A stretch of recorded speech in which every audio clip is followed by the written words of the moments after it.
Welcome to the Salmon Runs YouTube. Enjoy the video. You begin by assembling required documents and confirming your contact details. This saves back and forth. Once you have ID, address proof, tax number, and a photo, create the government portal account and complete email and phone verification via OTP. Make sure to use a secure computer and updated browser. That prevents common signature or installation failures. Then log in, select the e-service certificate option, and choose either individual or organizational issuance, because that determines forms and authentication level. Once logged in, select the exact certificate type and validity period you need, because usage limits and renewal differ. Fill every field carefully. Mismatched names or ID cause rejections.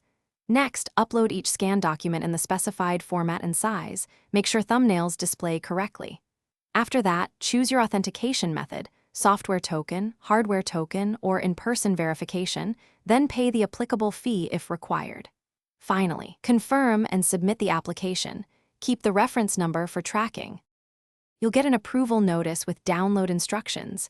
Immediately save the certificate file and any PINs to a secure location.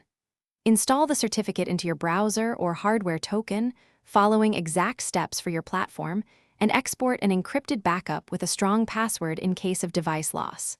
Once installed, test signing or login on the target e-service to confirm operation.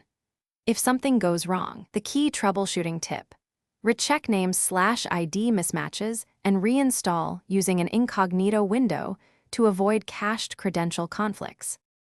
Thanks for watching. Consider subscribing if we helped you.